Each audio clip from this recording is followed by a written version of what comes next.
Hi everyone! Thanks for joining. My name is Cami Williams. I am a developer advocate at Facebook on the open source team.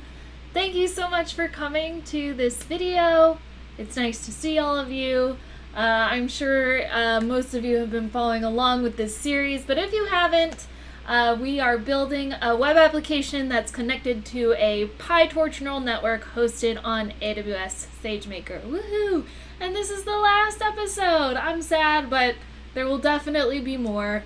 I've loved seeing everything that you guys are doing with this. Shout out to Logan on Twitter. He tweeted that he was following along, so yay, Logan, thank you so much. It was awesome seeing you make this application alongside me. We're all learning together, so this series definitely wasn't perfect, but I know I learned something. I hope that you all learned something, and we're going to kind of put a bow on it today, finish it up. If you're curious about what I'm talking about, at the beginning of each video, I've kind of overviewed what we made.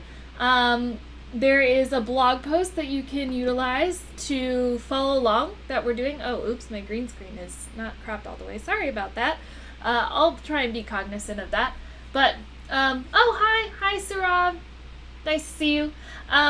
So this is the blog post that we're following along. I wrote this at the beginning of the month. If you are not a visual learner and you like to read things, go check out the blog post. Essentially, it walks you through this application that we're building.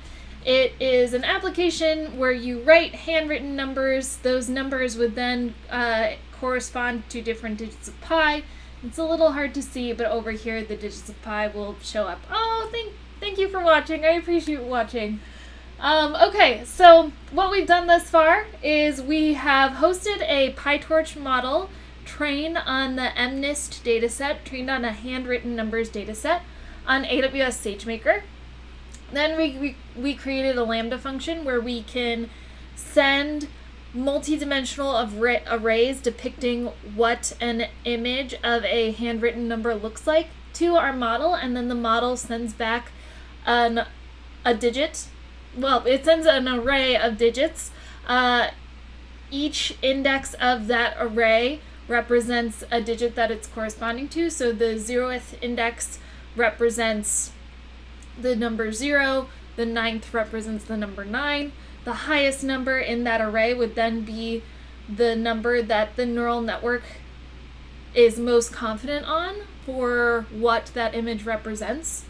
So in the Lambda function, that's where we would kind of take the max index of that array, and then we would send that back to our web client, and all of that is kind of handled via a REST API hosted on AWS API Gateway. So video 1 was kind of deploying that PyTorch model with SageMaker. Video 2 was writing that Lambda function. Video 3 was building our REST API. Video 4 was starting the web app, kind of connecting it to API Gateway. And now video 5, this one, we are going to actually detect digits of pi. So hopefully that all makes sense. I'll also say my throat is a little sore, so I'm going to be drinking water, so I apologize for having to take breaks. I'm not sick, don't worry. It's just talking a lot the past couple weeks. But yeah, just sorry, wanted to mention that. I want to also show you my Amazon bill. I've mentioned in almost every video that AWS is expensive. It costs things from time to time. So I've kept this application running now for 5 weeks. My bill from last month ended up being $58.30. This was without me turning anything off. Of course, in the previous videos I've also mentioned that you can turn off different instances in AWS. So I recommend as a best practice, especially when something isn't deployed and you're just hacking, make sure you turn it off whenever you're done experimenting, and then you can always turn it back on. That just saves costs. But I kept it up the entire month. The bill ended up being $58.30. There are many ways to earn credits for your AWS bill. So you can see I have 100 credits that were applied across products on my bill. That's just because of different things that I've published with AWS. So ultimately, my cost wasn't anything. I recommend checking out what AWS has to offer to reduce that bill. But now, as you can see, is today September 1st?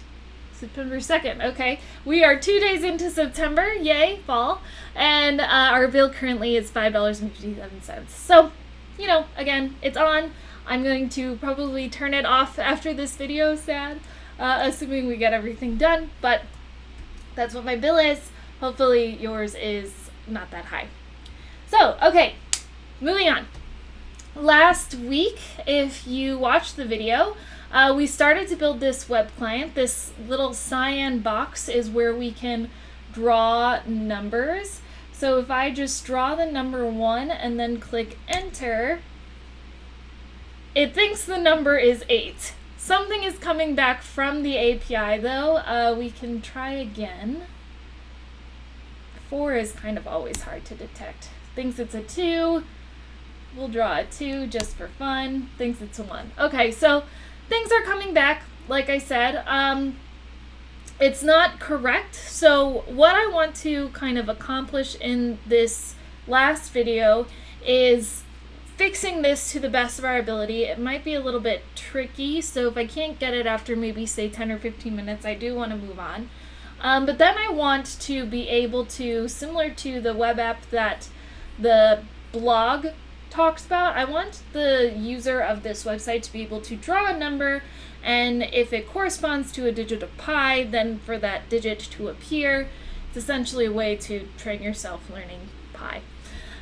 So if that sounds good, I'll quickly just recap the code, the JavaScript code that we wrote last week. I'll start with the HTML actually, because the HTML is pretty simple. All we do is on load, we run this init function. We have a canvas that we're drawing on, and then we have this div to show what the number is. CSS is also relatively simple. JavaScript, this is kind of the meat of what we were doing last week. So I have my API gateway URL to touch that endpoint. I have an is mouse down. This is a Boolean. It's either going to be a 0 or 1, so that way I know when the mouse is clicking something within the canvas. Pen size is 10. I can increase that pen size. Mouse X and Y, these are the X and Y coordinates of the mouse. And then pixels, this is an array that keeps track of the pixels within the canvas. So a 0 would represent a white space, a 1 would represent a black space. The init function kind of initializes everything, adds listeners to the mouse down, mouse move, mouse up. We have also key listeners, so that way when I press different keys, so we have enter, C, and D. Enter is submit, C is clear, and D would be downloading the image, which I'm not going to worry about, but it's just something else that you can do with Canvas. We have clear canvas function to clear when you click on C. Mouse down, we change that Boolean variable and then run a draw function. Mouse move, get the mouse position, and if the mouse is down, then we draw. Mouse up, adjust that Boolean. For the draw function, it's just showing the lines on the canvas, getting the mouse position. Pretty self-explanatory, but in this one we are also filling the array to keep track of the updated canvas. Sending the image, so this is what we would do when they press enter. So we would get the multi-dimensional value of the array. We would send the post request, and then we would update the text and clear the canvas.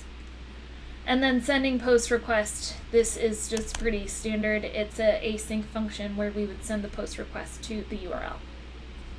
Okay, hopefully that recap helped. Like I said, oops, wait, did I edit something? Oh, I just added enters. Like I said, I am going to kind of take a look at what this multi-dimensional array looks like. Let me just open up a note so we can see, and then try and adjust things accordingly. My first guess with this is probably just to increase the pen size. The reason why I think that would help is because if you can recall in the previous videos when we were deploying our neural network on SageMaker, we did follow some code that was on GitHub that had HTML for us to use. That GitHub repo is here. So if you want to check it out, you can see that there. But in any case, this canvas was substantially smaller. It was 143 by 144. So I think what we're going to have to do to kind of make this work is increase the pen size so it kind of matches the ratio of pen to canvas as this one did. So I don't think this really like explicitly set the pen size anywhere. Let me see, mouse move. Let's see, let me just, oops, here we go. Let me just compare. Let's see, okay, so we use the pen size variable, boop, boop, boop, in our draw function. Oh wait, do I even use pen size? Oh, size, here. So when we do context.arc, do they do that here too? Looks like they just do fill style, fill rectangle, which we could have done too. It's just a different way to do things. Okay, well, in any case, I'm just gonna mess around with this a little bit and see what we get. So when I refresh, and then let's draw a number 1. Make it nice and big, hit enter. It thinks it's a 2, so what I'm gonna do now is quickly inspect. And then this is the multi-dimensional array that our JavaScript code gives us back. I'm just going to kind of draw this out and see in a note, try and format it to the best of my ability, what the canvas actually gives us. So if you kind of don't understand what I'm doing right now, this array is the output of what our like translation of the drawing on the canvas is. So again, zeros, if you can imagine, are white space, ones are the black space. And you can kind of already see it looks a little funky. It might be hard to tell, but I have like these ones here. Maybe it might help if I don't bold them. And then here, and then here, here. So it's already kind of looking a little confusing for our neural network. I'm not totally sure why it's outputting like this, but like I said, my initial hunch will just be to adjust the canvas size, or maybe the canvas size, but also the pen size, and try and get it to the best of my ability. Is this free?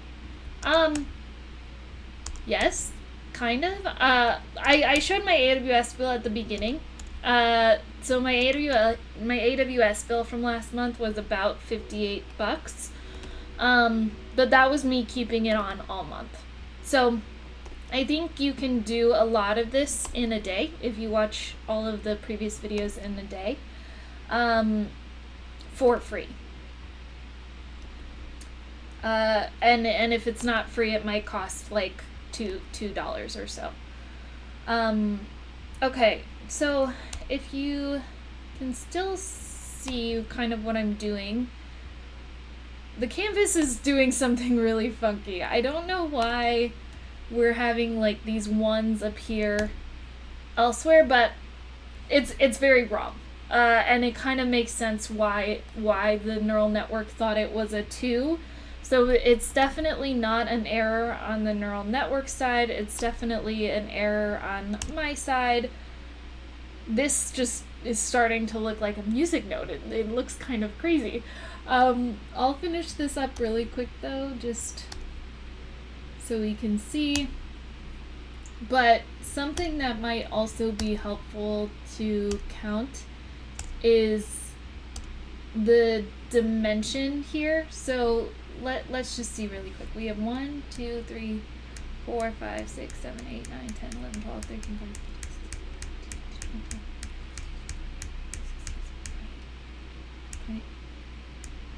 28. Okay, so it should be 28 by 28. So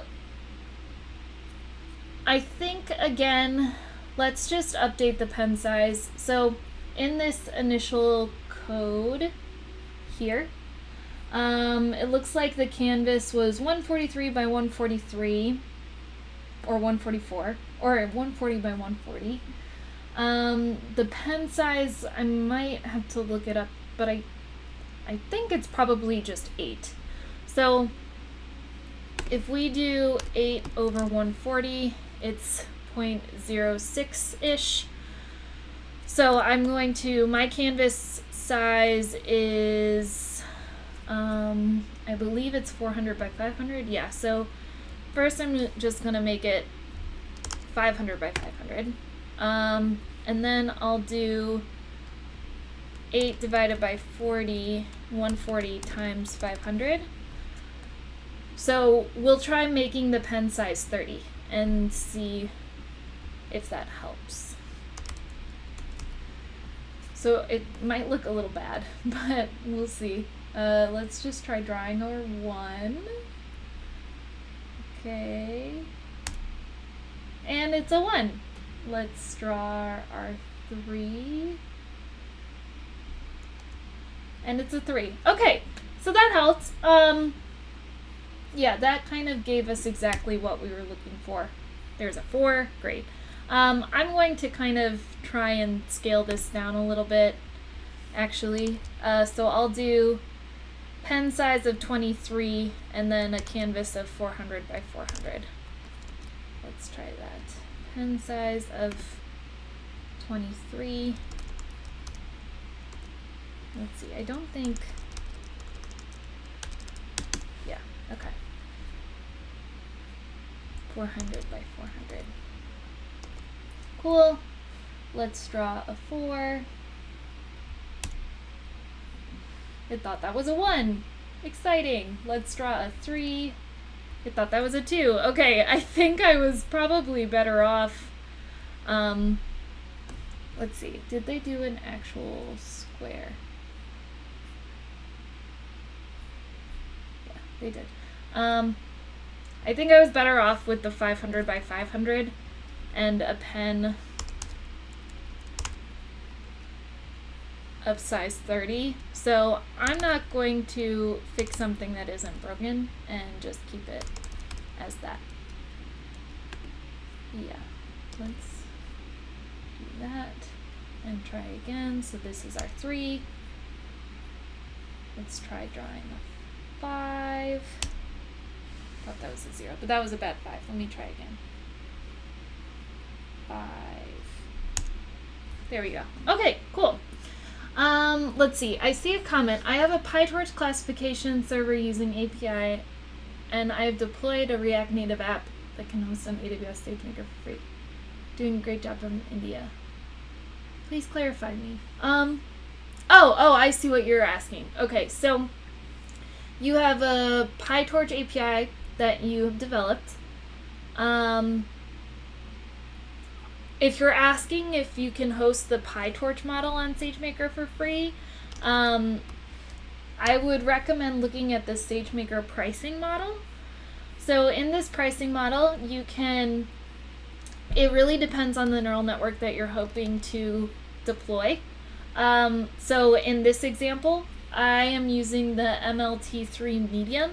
So it is costing me about 6 cents an hour to keep running. If you have a larger neural network or one that requires more space, then it will cost more accordingly. When I first did this, I made a really big mistake, and I ran it on the 8x large, and my AWS bill was way too big. So don't do that. Definitely optimize for what your neural network needs. I would just say, you know, if you're familiar with MNIST, we're using MNIST right now and we're on MLT3 medium. AWS also has great customer support, so if you have any questions about that, you can check it out there. As far as billing, I'll just show you a quick breakdown in case you missed it. So this is my bill right now for running this MLT3 medium is about $6 for 2 days. My bill last month was about $60, and you can see that 20 of that was from SageMaker, but most of it was from this directory service. So I have a $100 coupon because I've deployed other things with AWS that are earning me money. But anyway, most of it is with my directory service because we are hosting the trained MNIST model and images. So food for thought, up to you. I would take a look at the SageMaker pricing, and it doesn't hurt to experiment within reason. Of course, just monitor your bill as much as possible. Don't forget to turn things off when you're experimenting. Okay, so back to this. Oh, good. I'm happy that helped. Back to this. Okay, so looks like it's working as good as I'd like it to work. So now what I want to do is I want to have this detect digits of pi, and as you draw the digits of pi, I want those digits to appear on the screen. So if I draw a 1, then a 1 will appear. If I draw a 3, the 3 will appear, and it'll appear in the order of 3.14, etc. Maybe we can do some fun CSS with it, but we'll just see how far we get so far. So I wrote 1000 digits of pi array that I'm just going to copy and paste. So this is 1000 digits of pi, 3141592 I can share this if you're following along in the chat, or what you can do is write it up yourself. Sorry. I don't know. Should I paste it in the chat? Whatever, I'll paste it. I'm scared. Oh, and also I can't because it is too many characters. So help the fam out. If you have these digits of pi, then feel free to share them. But this is an array of 1000 digits of pi. I'm just going to quickly add a HTML space so that way the digits of pi can show up. I'm not a front-end developer. I've said this in every stream thus far. So what I'm actually going to do is develop using the dev console. Probably not the best advice, but this is just kind of how I do it because I don't have things memorized. So in this drawing, I'm going to make the height still 100, but I'm going to make the width 50%. And then I'm going to have, I'll put what num it is in there as well. And then I'm going to have another div. Let's see, let me just edit as HTML. Actually, I'll just go back. I'm going to have another div next to it for the numbers to appear. So I'll just call this div class pi numbers, let's say. And then within here, I'll have a div ID pi. And we'll have it empty for now. Okay, so we have these two divs. I'm gonna update the drawing CSS to be with 50%.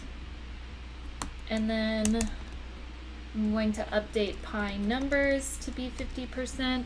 And I know that there is a way to make them be side by side. I think it's display inline block, but I'm not sure for its parent. So best way to see that is sketchy. Let's see, drawing. And then pi numbers is showing up where? It's showing up down below, so that wasn't right. So I think maybe if I do something display block, Where is it? Still not there. Display inline block. It's also not there. Maybe float is what I'm supposed to do.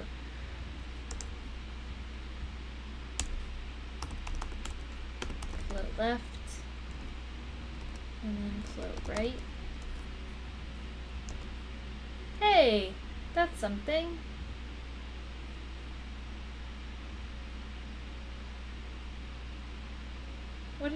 Why is that? Oh, oops, okay. Where is pi numbers now?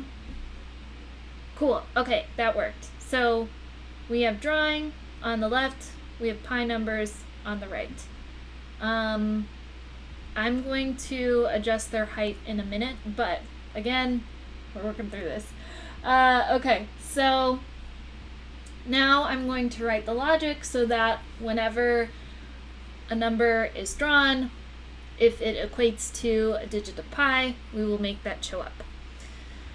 So what do I want to do? I want to, when we get the response from sending the image, I want to show a digit of pi. Yes. So let me just think how I want to do this logic really quick. So I think I will have this pi array, and then I also want to have a corresponding array of 1,000 zeros and ones. So if it's a 0, that means it's not shown on screen. If it's a 1, that means it is shown on screen, probably. That is also probably going to be pretty costly, but we're just going to go for it. So after this pi array, and I'm keeping it at the bottom. I know all my global variables are at the top, but I'm keeping this at the bottom just because it's so large. Also, I'm doing lets, not bars. I'm going to be consistent. So I'll do pi drawn, maybe, and then make it a new array set to the length of pi, the length of the previous array, and then fill it with falses. So fill it with false and then true if the number is drawn. So hopefully that makes sense. This pi drawn array is also 1,000 digits, and it's full of falses, and when the number is drawn in that place, so if a 3 is drawn, then in here the first index, or the 0th index, will be a true. I hope that makes sense. Okay, so basically I'm going to do a for loop now. So while for I equals 0, I hope I do this right. I think it's pretty close to a Java array. So pi, while I is less than pi dot length, I plus plus plus plus I. If, oh, thank you. Thanks so much. Yes, have people watch this if they're interested.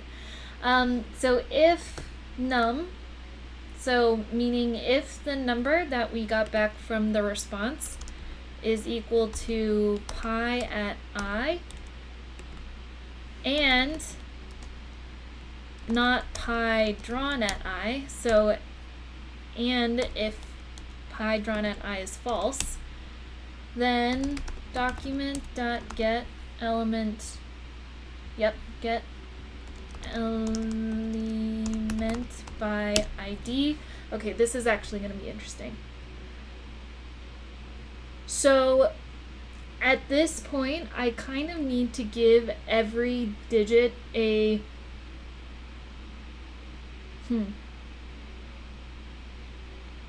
I kind of need to give every digit a distinct ID because I want them to like show up in their place. And so I think I need to give everything a distinct ID, so when a 3 is drawn and a 4 is drawn, there's still room for that 1. There's still room for 1 in its place.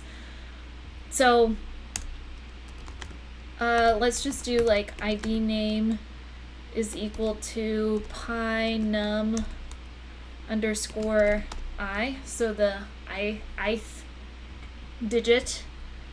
So get element.id name.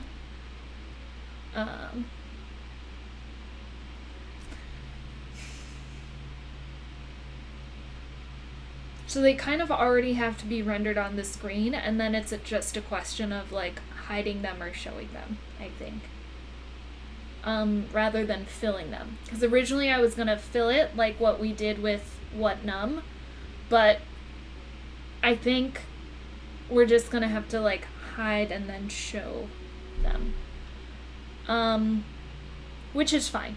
I can do it. Could you explain why you need an ID again? Yeah, Megan, sure. So basically, when I have these digits of pi show up as I draw them, so I'll draw a 3, and then a 3 will appear. Pi is 3.14, so if I draw a 3 and then I draw a 4, I want there to be space between the 3 and the 4 to still show the 1.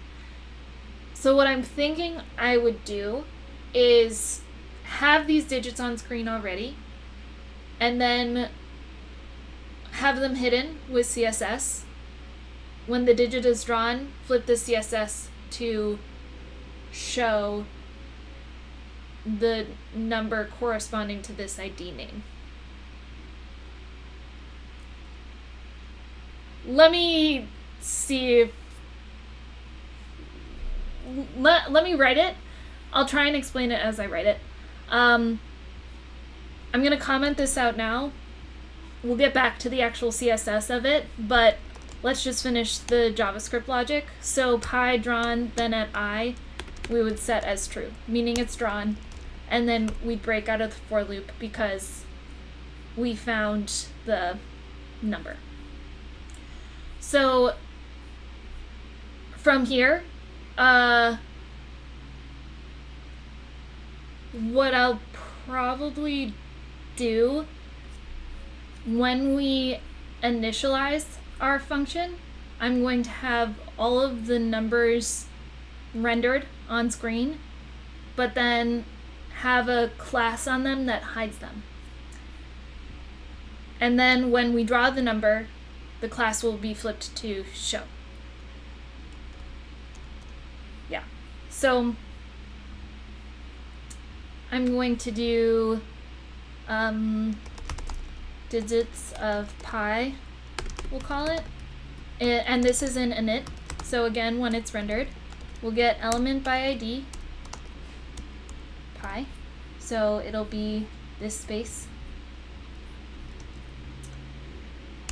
And then for each digit of pi, again, let me just copy.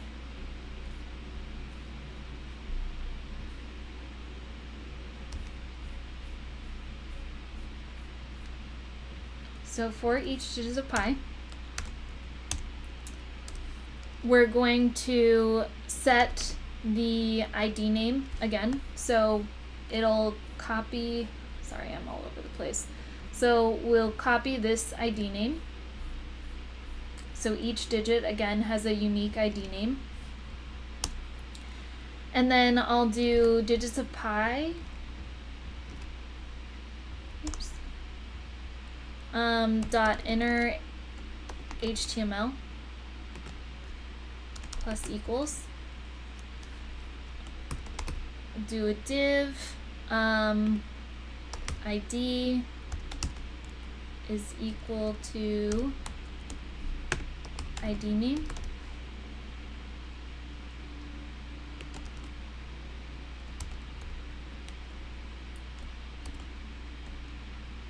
Okay, so we have this div ID name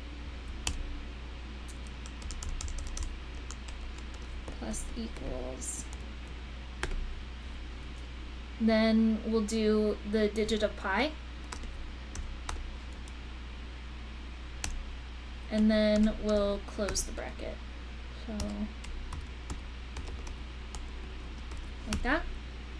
So now each digit of pi will appear on the screen, I think. Let me just refresh. Why is that not going? Let me save and refresh. Init is not defined. Why? Oh gosh, what did I do?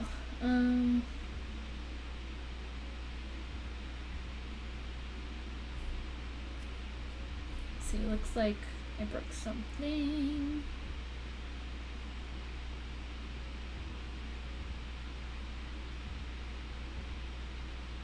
Oh, unexpected identifier. Where? Wait, where was it?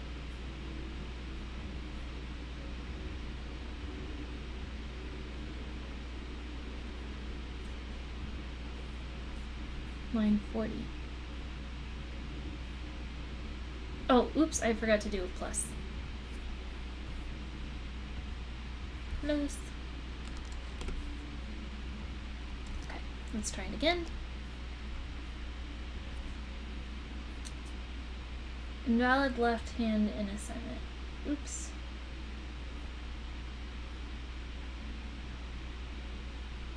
Why is that invalid?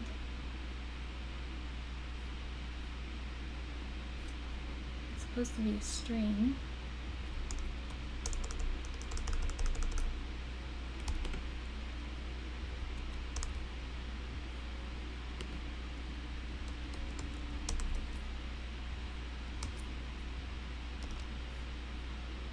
Here we go. Okay, sorry about that. Okay, so now we have all these digits of pi. We have 1,000 appear on screen. So when I draw a 3, they're all going to be kind of hidden. I'm going to put them next to each other in a minute. They're all going to be hidden. When I draw the number, I'm going to want it to show. And if we kind of inspect the HTML here, you'll see that they all have their own unique ID. So the first thing that I want to do is put these numbers next to each other, and then I want to assign a opacity of 0 to them. So that's going to be in the CSS. So I'm going to do, let's see, wait, pi numbers in pi. Okay.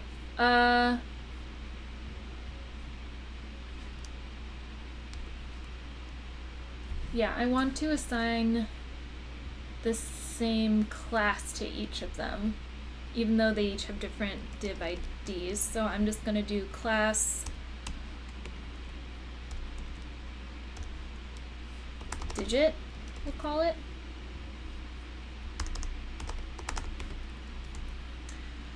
Okay, so for class digit, this I think is the display inline block. We'll make them appear next to each other. Let's just see. Yay, okay, cool. I'll add some padding, but let's just, again, get the logic.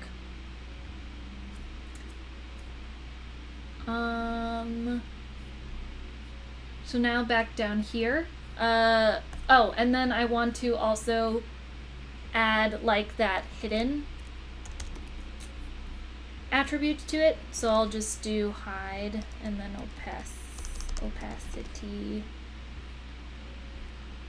0.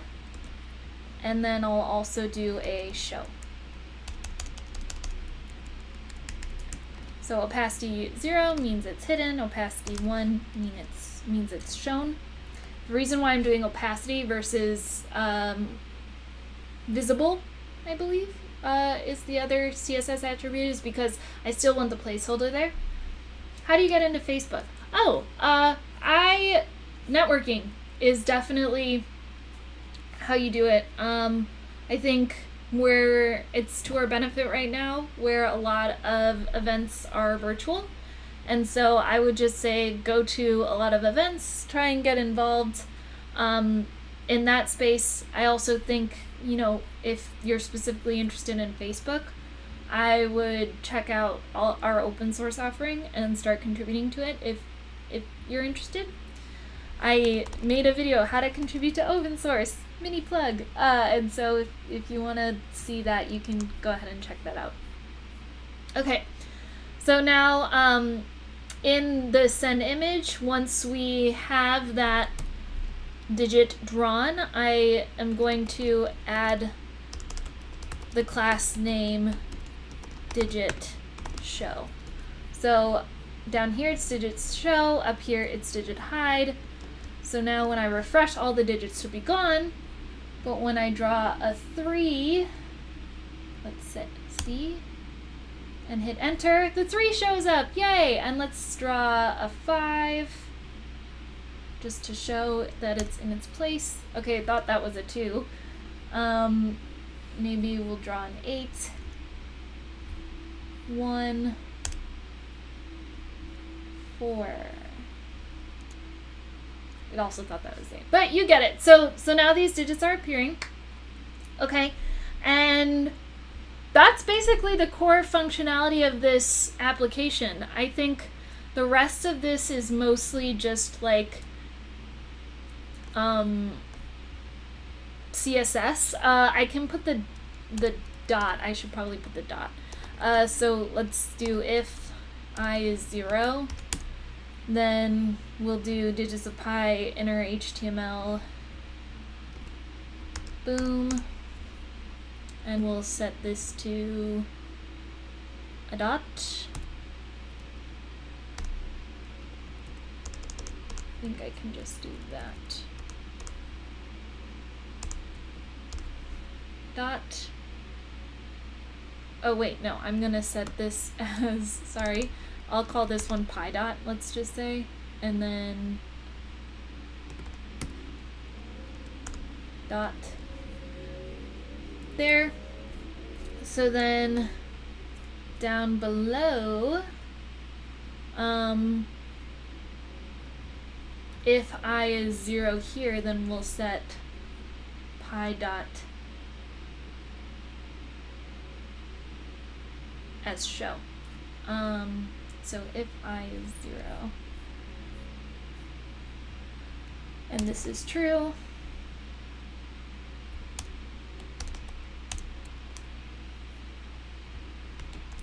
or I is 1 probably. So if I is 0 or 1, and this is true, then we'll get pi dot document.getElement.id.pi dot, right? Did I do, oh, I just did it one more. Pi dot dot class name, and we'll have it also be digit show. Get out of here. Okay, so now refreshing, we'll draw the 3. I don't know why the dot didn't show up, but whatever, you get it. Okay, cool. So we have like 15 minutes. I think I can definitely do some CSS. I can try and clean up a little bit. I can try and clean up a little bit the logic for the neural network. I guess I'll clean up the CSS. We've done a lot with neural networks. CSS might be a little bit fun. I actually, let me just, I called it pi dot, right? Pi dot get element.id class name digit show. Why didn't the dot show up? Let me just see.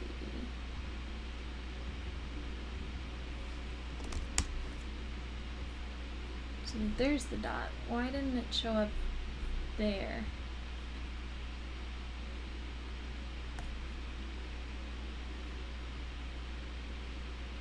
Let me debug something. So I'm gonna debug here again. Oh gosh, I'm so dumb. The break. I need to put this there. Okay, so now hitting refresh, if I draw three dots. Yay! Okay. Can you tell me which projects built to get into Facebook? We have over 600 projects open sourced at Facebook, which is definitely intimidating, I think, when you first look at our offering. I know for me, I work closely with PyTorch. React is always a great one, React Native. Docusaurus too is something that my team uses a lot, and I think most teams use at Facebook, so Docusaurus is also a good place to start.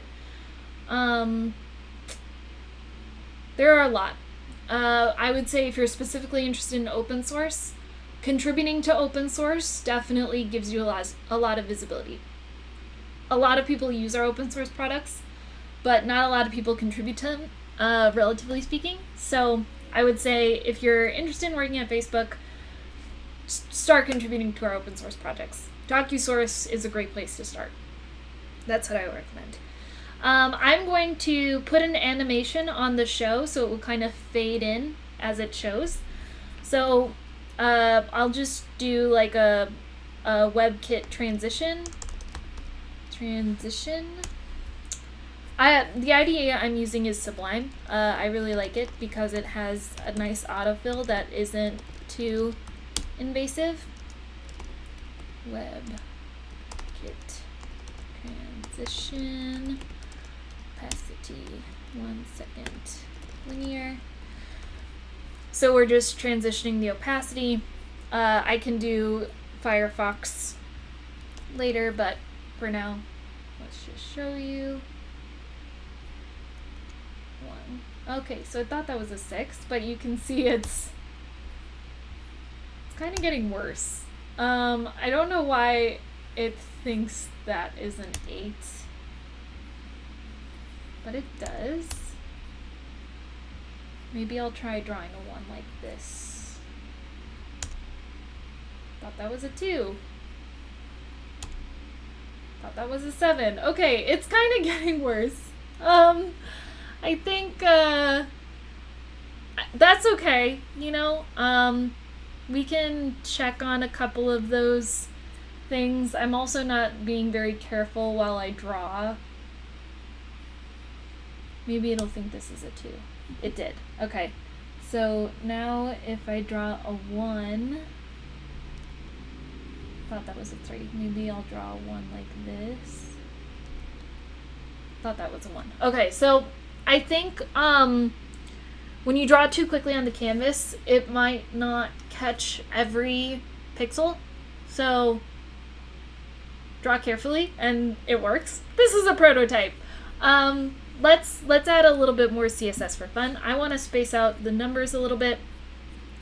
So I'm going to go into digit, and I'll do,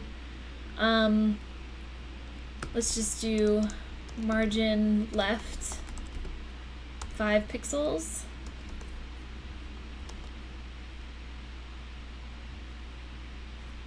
Drawing my 1. There we go, I like that. Drawing my 3. Cool. What else can we do? We can certainly make this look nicer. One last question, does Facebook use native Android development? I can't really say. I can say that Facebook uses a lot of different technologies. I think, yeah, I can't really say. But I will say that those skills would be useful to have at Facebook for certain teams. Let's see, let's do Helvetica for our font. That's always a nice one. We can add some, let's see, what do you guys want to see? We can add, I guess, a title, or maybe like a top nav bar.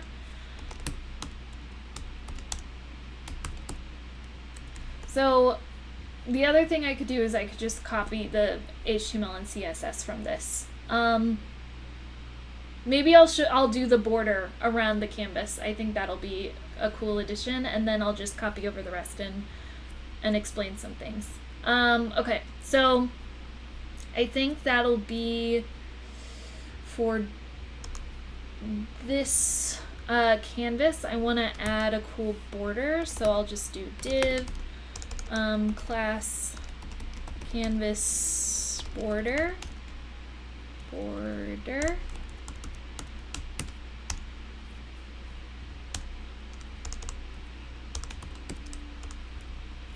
Okay. So then here I'll do canvas border. And then in the blog post, I kind of did like this ombre looking box behind it, and then I added a box shadow around it. So basically I just need to do the dimensions of the canvas plus like 5 on each side, so like 10. So the height for it would be 510 and the width would be 510.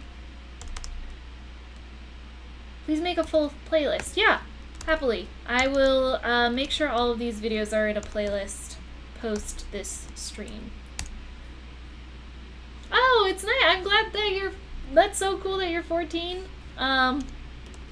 It's awesome that you're getting started early. I think you'll definitely have a successful career ahead of you. So I'm making a gradient to the right, and then I can pick 2 colors. My favorite color picker is color hexa. So color hexa is great, especially for those who aren't very design inclined. It gives you some really cool things to take a look at, but like let's just do a random color like that, let's say. Okay, so that's an orange. So it gives us the orange, but then it also gives us complementary colors, analogous colors, split complementary, triadic, so many different things. Oh, Tom! Hi, Tom! How's it going? Tom is my friend. So I'll just copy this color again. And then we can pick, let's just do like this pink in the teradic colors, not sure. But that'll create a nice ombre for us. And then I'll add a shadow behind it. This is like, I think it's top, bottom, let's see, wait, no commas. Top, bottom, left, right. And then it's the color. So I just do something that's kind of not like kind of translucent I should say. And then top, bottom, oops, let's see, wait, yeah, top,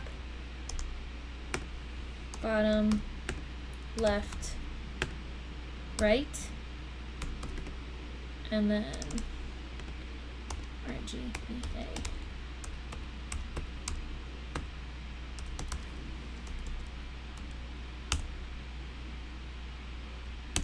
And then border. 2 pixels, border, radius, 4 pixels, let's say. Let's see what that gives us. Okay, cool. So we have this fun ombre, or we have this fun, I should say, box around. I did something wrong with the box shadow. Let me do 0, 0. RG. Gosh, I always do the order of that wrong. That's cool. Now we have this cute little box shadow. So then let me just center the canvas ID. So this is just gonna be adding some margins. So like margin top 5 and margin left 5. And then I'll change this back to white, just so it's kind of fun. Oops, why didn't that go? I'm not sure, but kind of cute. Why didn't that go? Margin, top. Oh, oops. There we go. There we go. Cool. So now it's in this fun little drawable space. Cool. I think it's top right, bottom left, I think. I don't know if that's what I was saying, but I think it's in the clockwise direction. Yeah. Okay, cool. So now I'm going to move that enter, submit, and download to be below the canvas. And then I'll make the right side cute too, and then we can call it a day. Let me add, I don't know if break tags are still a thing, but I use them. Or actually, let's do this.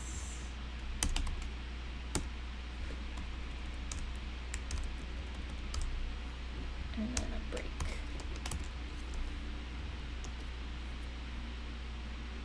Ah, that looks awful. What did I just do?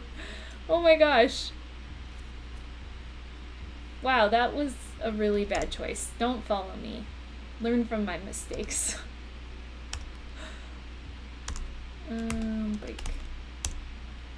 And oh, you know what? I think I actually added some CSS to whatnum. That might be why it looks horrible. Where is whatnum? There we go. Yeah, okay. Oops. So goodbye. There we go. Cute. Okay. I'll add some CSS to the right side. How often do you do the live streams? So I have been doing these Wednesdays of the past 5 weeks. Hey Logan, how's it going? Shout out to Logan. He's following along. But this is the last episode. So I definitely want to keep doing them. I just need an idea of other things to make. I was thinking, I saw on Twitter there was this interesting thread of someone tweeted, what videos or tutorials do you wish currently existed? And a lot of people said like how to Google things, how to become someone who's good at Googling things. I think most of us are probably familiar with the phrase like, oh, programmers are just stellar Googlers. So people who Google, I should say. So I kind of thought that might be an interesting video, but I don't really know what that would even mean necessarily. So I thought about doing it, but I need an idea for a next video.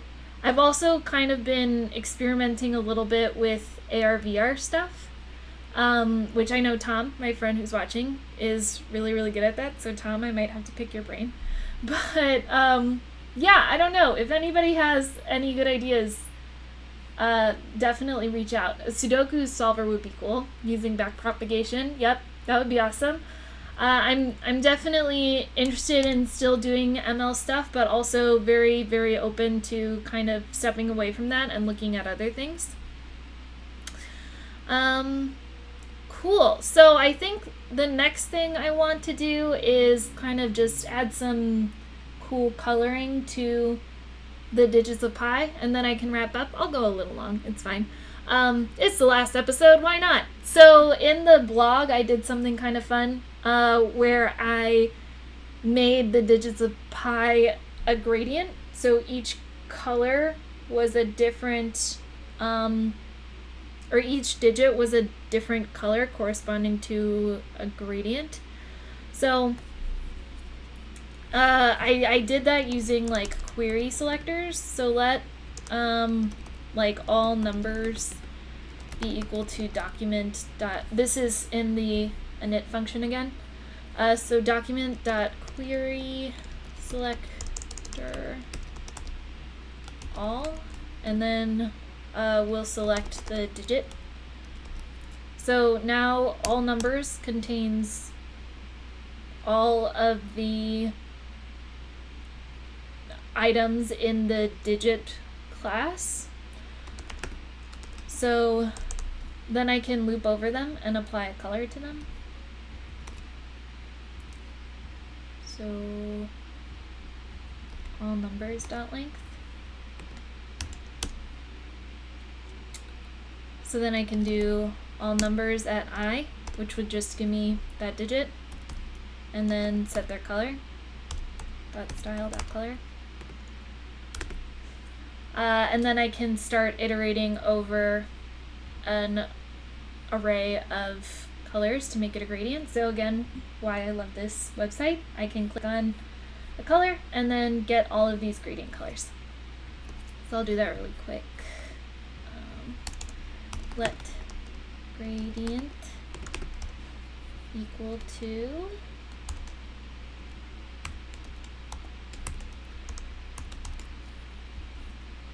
so we'll do this first one.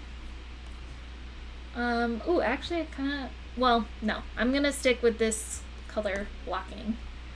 So we'll do dark to light.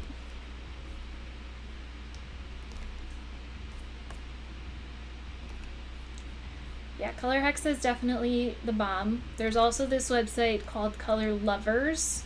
That's pretty great. People make some very aesthetically pleasing looking color palettes that you can borrow for free. It's pretty nice. I used to use it a lot, but now I definitely use this website more. Again, very good for those who aren't design inclined.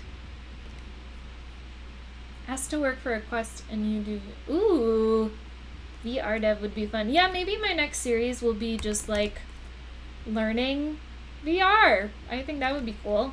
I know we have a project called React 360. I saw, let's see, what color did I just click on? I saw a virtual meetup of people talking about it that seemed really cool. But I'm not a front-end dev. I do things like this. So, I mean, maybe that'll be fun. I don't know. Okay, this seems good. So, I can do a random color, or I can kind of go in this color order. I think I'll probably just go in this color order. So, how do I want to do this while not making a 2D for loop?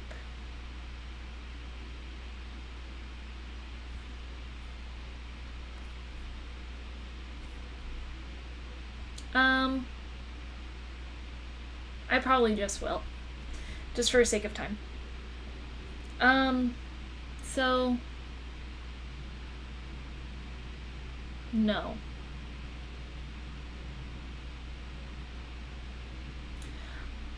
All right, I'm gonna do var j equals 0. Don't name variables like me, kids. So I'll do gradient at j, and then j plus plus, if j is equal to gradient dot length j equals 0.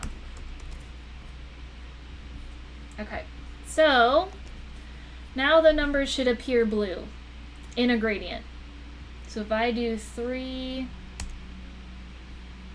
they're not blue. And it thought that was a 6. Why didn't that work? All numbers, query select digit. All number at that color, semicolon. I'm bad with my consistent semicolons, I apologize.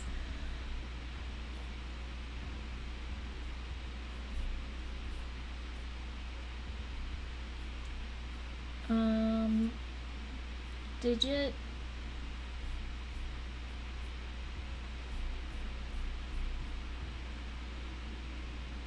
Why didn't that work?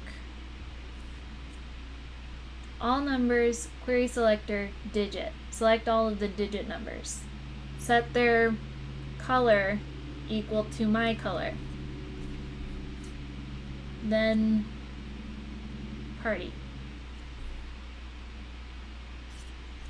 Alright, let's debug it and then we'll finish up. Okay.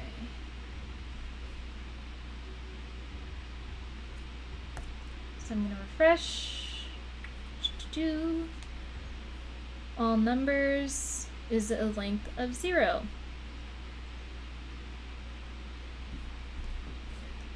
Why? Document dot query selector for digit.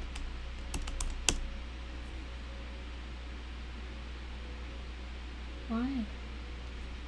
Wait. But I set the class to digit.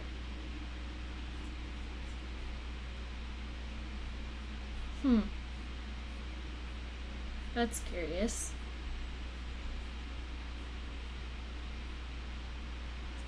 I didn't put a period. So you have to do dot digit because it's a class. So now if I do a 3, it's bluish, and then a 1. That thought it was a 6, but that's a lighter blue. 4. 4. 4. So something's up with our neural network. There we go. But you guys get it. So that's basically it, folks. We officially have created a web application that detects digits of pi. We styled it a little bit, made it look cool. Like I said, it was following this blog post, so there's just a little bit of extra CSS to it, but it's basically accomplished here. Thank you all so much for following along. This was fun. I love you all, which is kind of cheesy to say because I don't know you, but I had a really good time. I hope you did too. I'll try and publish this code to GitHub. If not, you know, we walk through every piece of code here. The bulk of it already exists on GitHub right now with that Amazon SageMaker examples repository, but then also, again, we walk through it all. So you can go ahead and check out previous videos to take a look at it. Like I said, I had a lot of fun. Thank you so much for watching and following along with me. If you want to see more live streams like this, please feel free to tweet at me or at Facebook Open Source. I think it's at FBOSS actually, with ideas, because I would love to hear them. Like I said, I'm kind of at a loss for what to do next, but I know I definitely want to do more. So please share your ideas. Thanks for watching as always. My name is Cami Williams. I look forward to seeing you again next time. Bye everyone.